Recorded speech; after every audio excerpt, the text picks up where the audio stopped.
Hello guys, share ko lang yung itong aking yung experience ko dito sa bago kong drone. Nangyari masaklap yung pangatlo kong bablog sana, nag-crash. Ang nangyari kasi hindi ako happy dun sa yung pag-calibrate ko na blinag ko na 2 beses. Dapat siguro dapat 1 beses lang kasi bago pa eh. Kaso inulit ko. Normal para sa akin, kapag na-calibrate mo at matagal na sanang nagamit, pwede. Kaso bago pa lang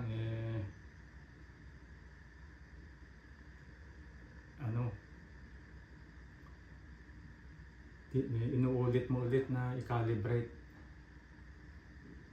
samantalang sinit up mo na tapos i-calibrate mo ulit. Tapos yung pangatlo, exaggerated ako. Siyempre matagal na kasi akong hindi nagpalipad ng drone. Ang nangyari, ang kaso kasi may fireworks diyan.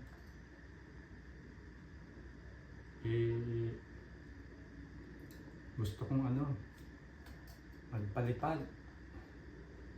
Hindi ko alam na may fireworks.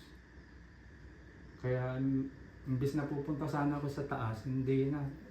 Nagbakasakali lang ako dito. Pwede naman siguro ako. Iting-iti ako, exaggerated na. May mga building dyan.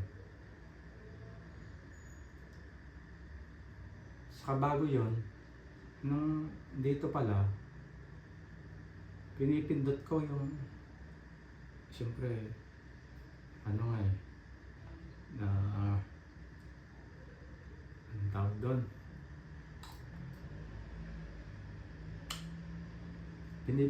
Pinipindot ko, exaggerated akong namimindot.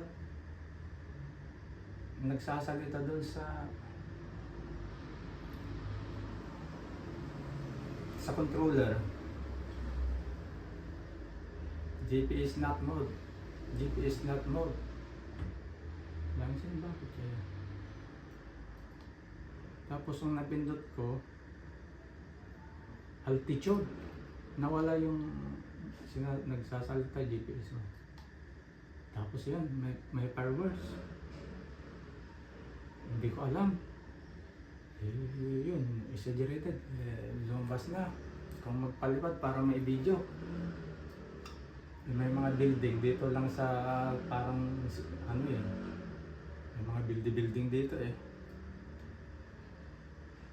walang GPS.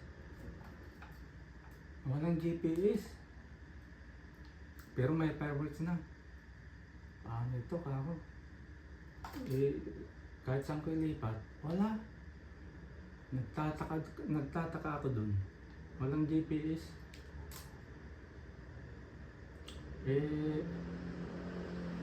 Ang nangyari, gusto kong paliparin para magka-itaas. Iwan na lang para itaas, para magkaroon ng GPS, mag-okay din kako. Pero walang GPS talaga. Nakataas na siguro ng mas 30 meters. 20 meters, 30 meters. Wala nang control. Wala talagang control.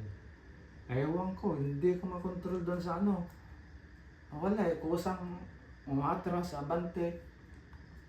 Wala malapit na, building na yun Hindi ko na alam kung patras ba, paabante ako.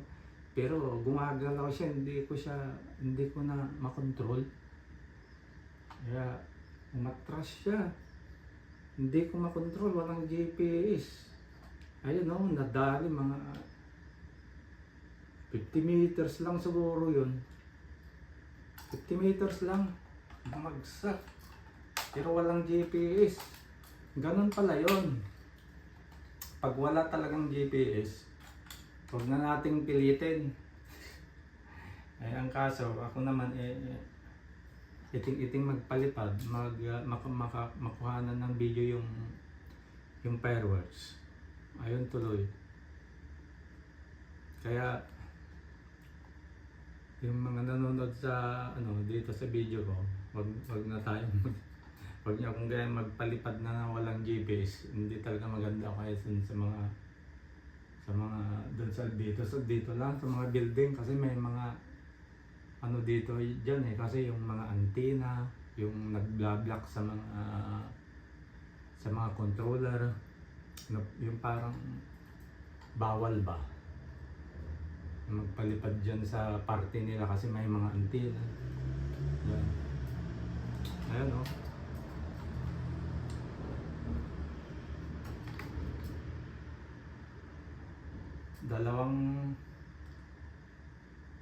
Dalawang pakpak ang nadali. Tapos yung gimbal niya. Nag-order pa naman na ako ng baterya niya para may reserba ka ako. Dali.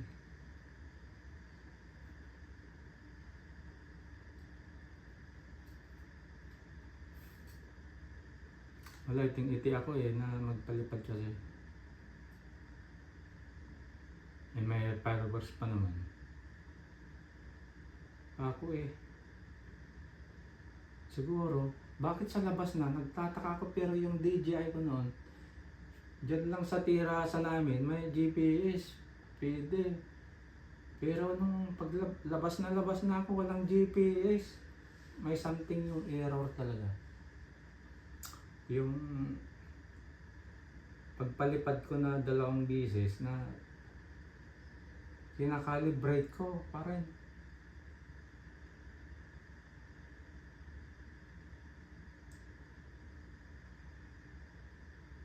Kasi nga, binag ko para may vlog ako, kakalibrate ko. Hindi ako happy doon. Dapat 1 beses lang.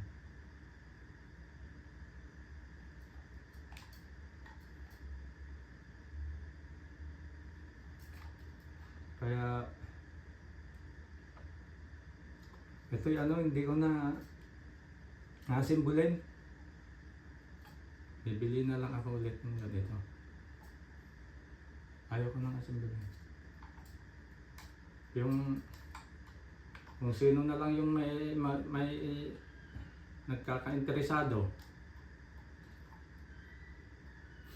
sa mga manonood dito, kung sino yung may interesado, sabihin niyo na lang para padala ko na lang. Pero ganito yung may interesado, ganito walang battery, ganyan lang, walang gimbal, walang konsira yung gimbal, tapos lang ang pakpak, battery wala. Ganito lang, kung sino yung may interesado.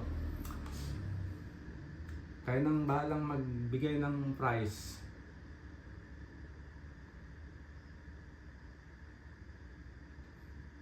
Magkano?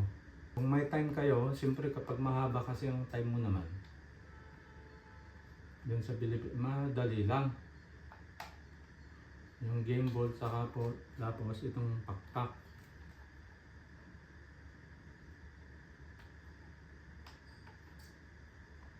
Ayaw ko nang bigyan ng price. Mababa na. Bahala na lang kayo magbigay ng price. Kung pwede, yung price na sinabi ninyo,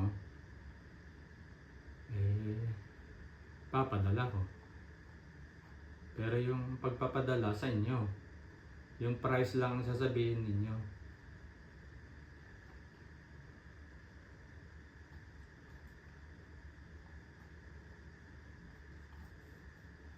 Ganyan lang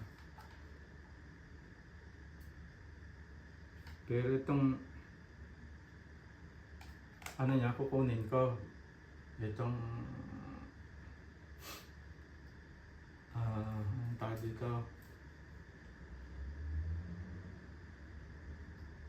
Dito, kukunin ko ito yung, ang tawag dito.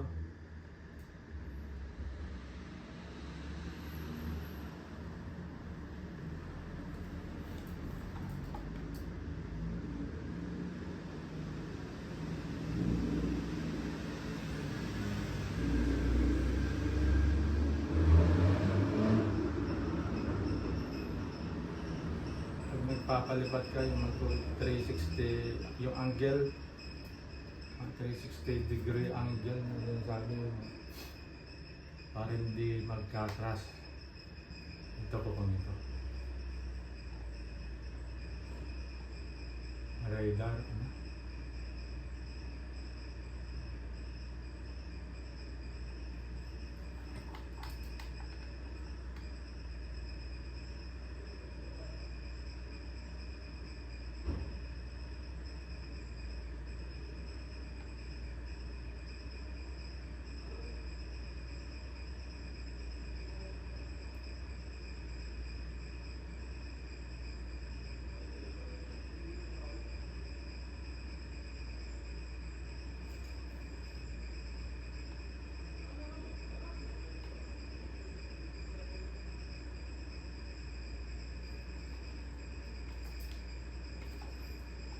Yun lang guys.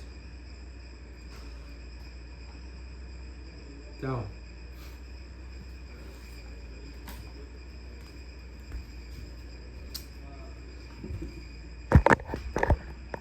Bahala na kayo magbigay ng presyo, mababa talaga. Guys, kung interesado kayo, bahala na kayo mag ano ng price. Papadala ko.